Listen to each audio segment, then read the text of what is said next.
தந்தை, மகன், தூய் ஆவியாரின் பேராலே ஆமென். ஆன்ம வழிகாட்டி ஜூன் மாதம் 18ஆம் தேதி வியாழக்கிழமை. அற்புத குழந்தை இயேசுவை நோக்கிய நமது இறைவேண்டல். இனிய குழந்தை இயேசுவே, உமது குழந்தை பருவத்தின் பேருண்மைகளை வியந்து உம்மை ஆராதிக்கிறேன், உம்மை அன்பு செய்கிறேன், உம்மை மகிமைப்படுத்துகிறேன். என் மீது கொண்ட அன்பால் எனக்காக நீர் ஒரு சிறு குழந்தையாக பிறந்தீர். எனவே உமக்கு நன்றி கூறுகிறேன். அந்த அன்புக்கு பதில் அன்பாக என்னை முழுவதும் உமக்கு கையளித்து காணிக்கையாக்குகிறேன். இப்பொழுதும் என் வாழ்நாள் முழுவதும் உம் திருக்குழந்தை பருவத்தின் புண்ணியங்களை எனக்கு அளிக்குமாறு உம்மை இறைஞ்சி கேட்கிறேன். அன்புள்ள இயேசுவே, உமது தாழ்ச்சியையும் பிறப்பையும் கீழ்ப்படிதலையும் எளிமையும் எனக்கு தந்தருளும். உம்மை அன்பு செய்யவும் உம்மை பின்பற்றி நடக்கவும் வானகத்தில் உமது தெய்வீகத்தை கண்டுகளிக்கவும் உமது அருள் எனக்கு துணை நிற்பதாக. ஆமேன்.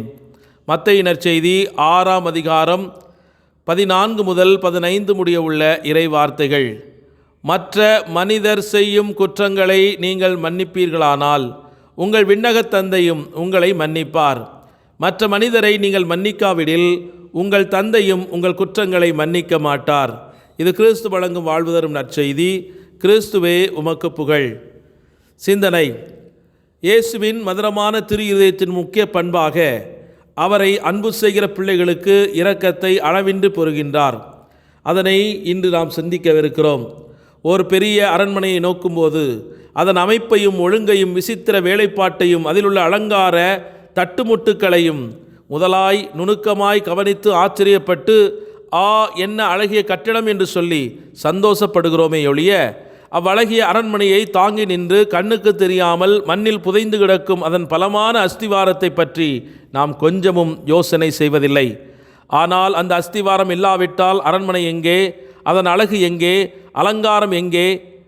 இவ்விதமே கத்தோலிக்க கிறிஸ்தவர்கள் மேன்மையடைய வேண்டும், முன்னுக்கு வர வேண்டும், அவர்கள் கல்வி அபிவிருத்தியாக வேண்டுமென எத்தனையோ விதமான ஏற்பாடுகள் செய்ய ஆங்காங்கு முயற்சிகள் நடந்து வருவது மிகவும் மெச்சத்தக்க காரியமே. ஆயினும் கத்தோலிக்கருடைய சகலவித மேம்பாடுகளுக்கும் மூல காரணமும் பலத்த அஸ்திவாரமுமான கத்தோலிக்கரின் இல்லங்களை பற்றி தகுந்த அக்கறை எடுத்து அவை இருக்க வேண்டிய முறைமையை கட்டவோ காட்டவோ சீர்திருத்தவோ நம்மில் அநேகர் ஊக்கமுடையவராக காணப்படவில்லை.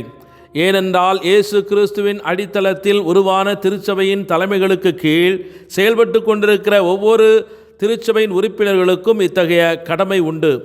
சரித்திரங்களிலும் திருச்சபையின் சரித்திரத்திலும் அந்தந்த காலங்களில் வீர பராக்கிரம உடையவர்களாகவோ பக்தி நிறைந்த புண்ணிய சீலர்களாகவோ உலகின் கண் விளங்கியவர் எல்லோரும் சாதாரணமாய் நல்ல குடும்பங்களிலிருந்து உதித்தவர்கள் என்று அறிந்து கொள்கிறோம். ஊற்றிலிருந்து வரும் தண்ணீர் உப்பும் கரிப்பும் கலந்திருப்பதால் அதில் உற்பத்தியாகி பரவிவிடும் ஓடைகளால் உபயோகமற்றவைகளாகவே இருக்கும். ஆனால் தெளிந்த நீர் ததும்பும் ஊற்றனால் அதிலிருந்து வடியும் கால்வாய்கள் பளிங்கு போல் பிரகாசிக்கும். நீருடன் ஓடி குடிப்பவர் தாகம் தீர்த்து பாயுமிடமெல்லாம் நற்பயன் நிலைக்கும் அன்றோ? அவ்வாறே நல்ல கத்தோலிக்க குடும்பங்களும் நல்ல கிறிஸ்தவர்களை உண்டாக்கி கிறிஸ்து ராஜாவின் ராஜ்யமாகிய திருச்சபையை செழிக்கச் செய்வார்கள்.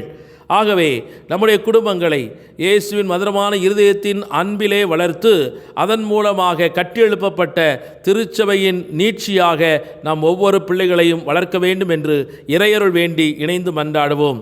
ஜெபிப்போமாக. எங்களில் மகிழ்ச்சி கொள்ளும் தந்தையே, உம்மை நன்றியோடு போற்றுகிறோம், துதிக்கிறோம். ஒரு தந்தை தன் பிள்ளையின் வளர்ச்சியில் ஆனந்தம் கொண்டு மார்தட்டி மகிழ்வதைப் போல எங்களின் வளர்ச்சியின் ஒவ்வொரு நிலையிலும் எங்களை ஆனந்தத்தோடு அரவணைத்து உயர்த்தும் அன்பு இயேசுவே, உமக்கே கோடி நன்றி ஐயா. இந்த உலகில் நாங்கள் எல்லா நலமும் வளமும் பெற்று மகிழ்வோடு வாழ வேண்டும் என்பதுதான் உமது திருவுளம். எனவேதான் அனைத்தையும் படைத்து மிகவும் நல்லதென கண்டதை எங்களுக்கு கொடுத்து பலுகி பெருகி இந்த பூமியை நிரப்புங்கள் என்று ஆசீர்வதித்து இந்த பூமிக்கு அனுப்பி வைத்த பாசமுள்ள பரம தந்தை நீர் அல்லவா? உமது ஆசீரோடு நாங்கள் எடுத்து வைக்கும் ஒவ்வொரு காரியத்திலும் நாங்கள் வெற்றி பெறுகிறோம், வளர்ச்சி காண்கிறோம், பொருளாதார வளம் பெற்று நிறைவோடு வாழுகிறோம். ஆனால் யோபு என்ற பக்தனின் வளர்ச்சியில் பொறாமை கொண்டு அன்று அவனை வீழ்த்த நினைத்த சத்துருக்களின் தந்திரங்களை இன்றும் எங்களை நொறுக்குகின்றது. செல்வங்களை ஒழித்து உறவுகளை அழித்து நோய்களை கொண்டு வந்து சாத்தான் யோபுவை கடவுளை பழிக்க வைக்கலாம் என்று திட்டமிட்டது போல இன்று யோபுவைப் போல உமக்கு பிரமாணிக்கமாக வாழும் எங்களுடைய வாழ்க்கையிலும் நடந்து கொண்டிருக்கிற காரியங்களால் உம்மை மனநோகச் செய்யாதபடி எங்களை பார்த்து கொள்ளும். அவர் கொடுத்தார், அவர் எடுத்துக்கொண்டார் என்ற மனநிலை யோபுவுக்கு வந்ததைப் போல எல்லா நலன்களையும் அருள் வளங்களையும் உம்மிடமிருந்து பெற்றுக்கொண்ட நாங்கள் இந்த துன்பத்தின் மத்தியிலும் உம்மை விட்டு விலகாதபடி எங்களை பாதுகாத்து கொள்ளும். ஏனென்றால் யோபுவை நீர் இருமடங்கான ஆசீர்வாதத்தால் நிறைவு செய்ததைப் போல இன்று உமது துன்பங்களின் மத்தியிலே நடந்து கொண்டிருக்கிற எங்களுக்கும் 2 மடங்கான ஆசீர்வாதத்தை கொடுத்து உயர்த்துவீர் என்ற விசுவாசத்தோடு முன்னோக்கி செல்ல அருள் தாரும். சிறப்பாக எங்களுடைய பிள்ளைகளின் எதிர்காலத்திற்காகவும் இந்த சமூகத்தில் நடைபெற்று கொண்டிருக்கிற அக்கிரமங்கள், கொலை, கொள்ளை, வன்முறை, இன்னும் கற்பழிப்பு நிகழ்வுகள் இவற்றின் மத்தியிலே எமது பிள்ளைகள் பாதுகாக்கப்படவும், இந்த கொடூரமான சிந்தனைகளிலிருந்து மக்கள் மனமாற்றம் அடையவும், அதற்கு தூண்டுகோலாக அமைகின்ற இந்த உலக தீமையினுடைய எண்ணங்கள் அவருடைய உள்ளத்தை பாதுகாக்காதபடி கழிக்காதபடி ஆண்டவரே இந்த நாளிலும் கூட பரிசுத்தமாக இந்த உடலை பேணுவதற்கான ஆற்றலை அவர்களுக்கு தந்தருளும். ஆண்டவரே, இந்த உடல் நீர் வாழுகிற ஆலயம், அந்த ஆலயத்தில் எந்த விதமான தீமையும் நுழையாதபடி நாங்கள் தற்காத்து உமது பரிசுத்த ஆவியின் துணை கொண்டு இந்த உலகத்தில் வாழ இறையருள் எங்களை தாங்கி வழிநடத்த வேண்டும் என்று எங்கள் ஆண்டவராகிய கிறிஸ்து வழியாமை மன்றாடுகின்றோம். ஆமேன். எல்லாமல்ல இறைவன், தந்தை, மகன், தூய் ஆவியானவர் உங்கள் அனைவரையும் நிறைவாக ஆசீர்வதித்து புனிதப்படுத்தி வழிநடத்துவாராக. ஆமேன். இயேசுவுக்கே புகழ், இயேசுவுக்கே நன்றி. மரியே வாழ்க. இயேசுவின் இரத்தம் ஜெயம்.